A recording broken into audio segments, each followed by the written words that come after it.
Good evening guys. So may realization lang tayo ng 10:39 na guys ng gabi. Okay. Anyways, okay. So ayun nga, may na-realize lang ako nung napanood ko si Doc Willie Ong. Okay.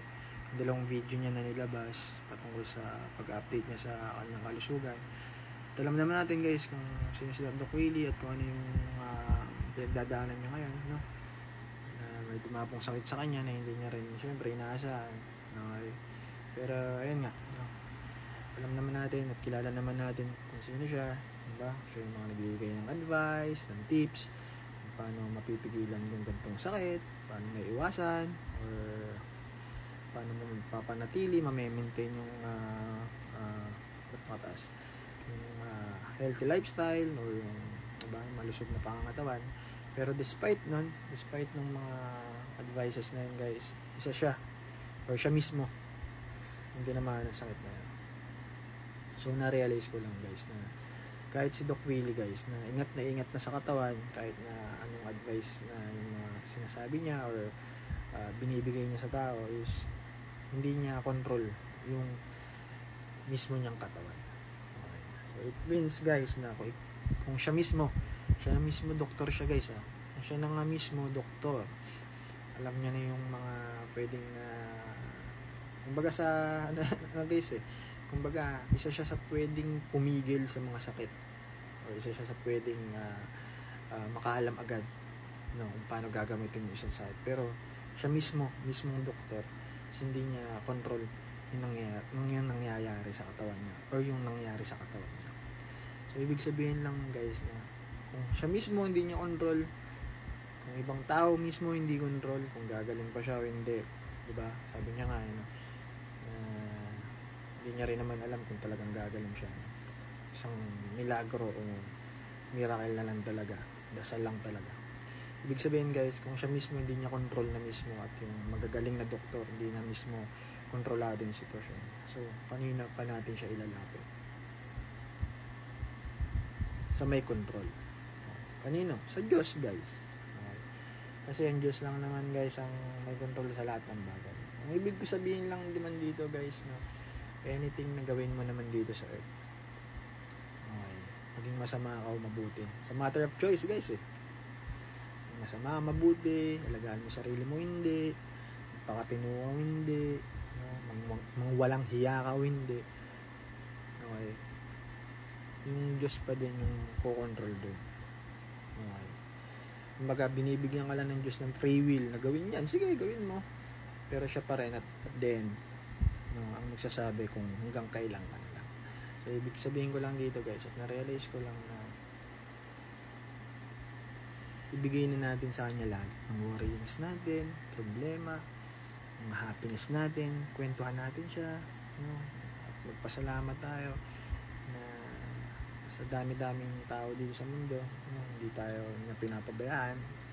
Okay? Kung may sakit tayo, sabihin natin na galingin niya tayo, kunin niya yung sakit natin. Okay? Kumbaga, siya din kasi may control guys. So sa kanya ka lang din magsusumbong. At siya din yung makakatulong sa'yo. Lalahan natin guys, may mga taong 50-50 na. Okay, pero in just one click, gumagaling sila out of nowhere. Why? Kasi yun yung tinakda rin ng Diyos. Nakita ng Diyos na okay, worth it ka pang mabuhay, then go. Pero kung hindi na, then wala na tayong magagawa din guys.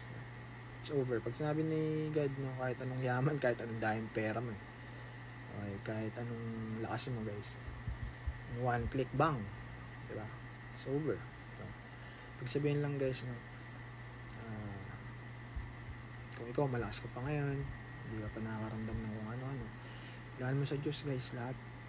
Magdasal ka, manalangin ka, magpasalamat ka guys, huminga ng kapatawaran hanggat kaya mo pa. At ipanalangin mo din syempre yung mga nakapalibot sa'yo, no? Na ganun din yung gawin, no? Na ilaan lahat dun sa Panginoon guys. Kung naniniwala kang may Diyos guys, okay, alam mo na siya lang din naman sumbungan, okay? Siya lang din naman yung iiyakan mo, okay? Kasi minsan may mga tao talaga na, di ba, hindi na makapagsalita sa pamilya kasi ayaw na nilang maging pabigat, or sometimes naman hindi sila komportable magsabi, no? At nakakapag kuha lang sila ng in peace kapag nagsalita or nagdasal na sila. Okay, kapag nanalangin sila. May mga tao naman na hindi makaiyak sa harap ng ibang tao, pero kapag nagdadasal naiiyak kasi doon sila naibibigay nila yung damdamin nila kapag nagdadasal nila, at alam nila na parang kakampi nila yung Diyos, yung mga ganun bagay. At ganun din naman din ako na-experience ko. So technically guys, yung realization ko lang dito guys, no? So kung sino yung may control, sa kanya mo na ipakontrol yung sarili mo, yung buhay mo, lahat guys, no? Pag nasa ibang tao, kahit asawa mo yan, kahit anak mo yan, kahit magulang mo, huwag mo na ipakontrol na. Hindi naman yung pakontrol na sisiga-siga, hindi. I mean, lahat ng burden, lahat ng sakit, anxiety, stress, bigay mo na kay Lord. Yan. Okay. Siya na yung bahala magtanggal na. Okay. So, yun lang guys, no? Yung na-realize ko ngayong gabi na to, no? Siguro, kaya nagkasakit si Doc Willie para ma-realize natin nga na mas lalo tayong mapalapit sa Diyos kasi, no, hindi natin control or, diba, yung mga bagay-bagay na nangyayari sa buhay natin, hindi natin hawak yan. Kahit anong galing natin, kahit anong talino natin, kahit gaano tayo kayaman, kahit gaano tayo kalakas, no, may hangganan lahat dito sa lupa, sa mundo. Okay. At yung pinaka-infinite lang is yung pagmamahal lang ng Panginoong Jesucristo at ng Diyos Ama. Yun lang guys, no, good evening, sana may na-realize din kayo, and God bless us all guys, good night.